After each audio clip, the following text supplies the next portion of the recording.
జై శ్రీమన్నారాయణ. ఈరోజు మనం ఒరిస్సాలో ఉండే జగన్నాథ స్వామి ఆలయం రావడం జరిగింది. దీన్ని చూపించాము యూట్యూబర్స్కి. So Shivakumar one of the devotee, మా స్టూడెంటే ఇక్కడ లోకల్గా సపోర్ట్ చేస్తున్నాను నాకు. ఇప్పుడు మనం వెళ్ళేది జగన్నాథ స్వామి ఆలయం. జగన్నాథ స్వామి ఆలయం ఒరిస్సాలో పూరి తర్వాత ది సెకండ్ లార్జెస్ట్ రథయాత్ర ఇక్కడ జరుగుతుంది. సో శ్రీమతే రామానుజాయ నమః. జై జగన్నాథ్. ఈరోజు మనం ఒరిస్సాలో పర్లాకిండి ప్రాంతంలో ఉండే శ్రీ జగన్నాథ స్వామి ఆలయాన్ని మనం దర్శించకపోతూ ఉన్నాం. ముందుగా చెప్పాలి అంటే నేను జన్మించిన ఈ ప్రాంతమే మన పర్లాకిమిండి. నేను కూడా ఈ పర్లాకిమిడిలోనే జన్మించడం జరిగింది.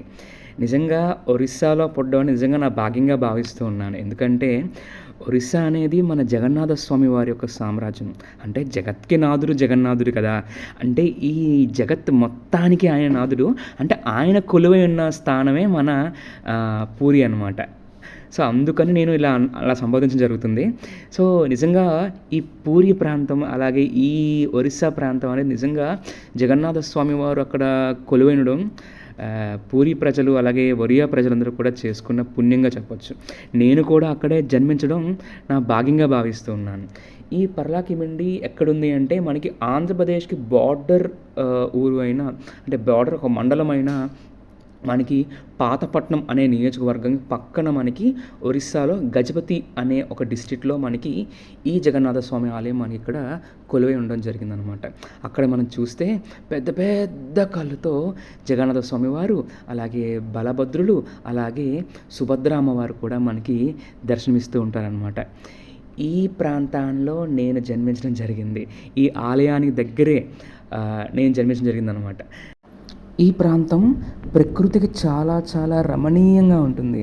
చాలా ప్రశాంతమైన వాతావరణం నడుమ మనకి ఇక్కడ పర్లాకిమిడి అనే ప్రాంతంలో మన జగన్నాథ స్వామి వారు ఇక్కడ మనకి వేయించేయడం జరిగిందనమాట.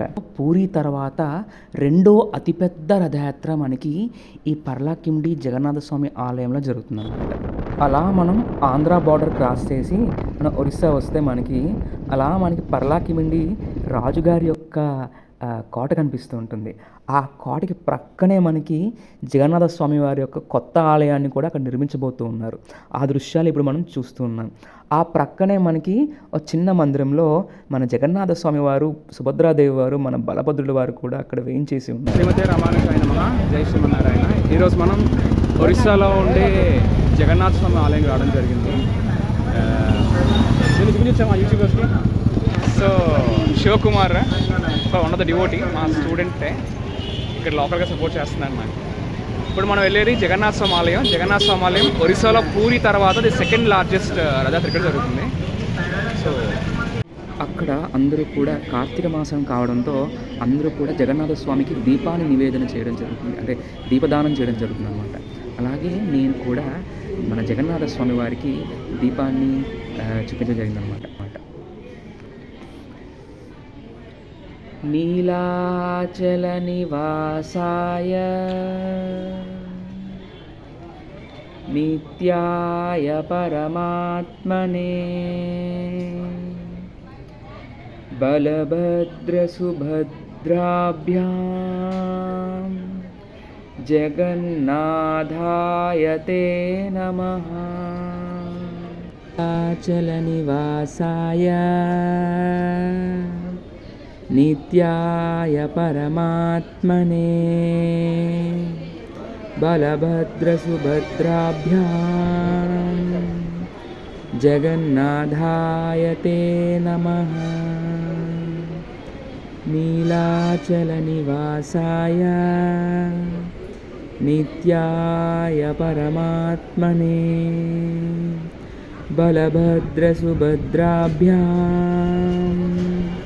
జగన్నాథాయ తే నమః. జగన్నాథ స్వామి నయన పదగామి, జగన్నాథ స్వామి నయన పదగామి. అంటే జగన్నాథుడైన స్వామి నా కళ్ళ ముందు ఎల్లప్పుడూ ఉండాలని ఈ శ్లోకం యొక్క భావం. జై జగన్నాథ్. జగన్నాథస్వామి ఆలయం నుంచి అలా మనం కొంచెం పక్కకు వస్తే మనకి రాధామాధవుల యొక్క ఆలయం కనిపిస్తుంది. శ్రీమతే రామానుజాయ నమః. ఇక్కడ మనం ఒరిస్సాలో ఉన్నాం, పర్లాకి ఉండి. ఇక్కడ ఏంటంటే మనకి డోలే యాత్ర అని చేస్తారంట, ప్రతి సంవత్సరం హోలీ రోజు చేస్తారంట. ఇది మనకి రాధా మాధవ్ స్వామి ఉండే గుడి. ఇక్కడ చూస్తే మనకి డోలే ట్యాంక్ అని ట్యాంక్ ఉంటుంది అన్నమాట, ట్యాంక్ బండ్ లాగా. సో ఇక్కడ వాళ్ళు హోలీ అనేది ఇక్కడ జరుపుకుంటూ ఉంటారంట ఒరియా ప్రజలంతా ఇక్కడ కూడా. జై శ్రీమన్నారాయణ. శ్రీమతే రామానుజాయ.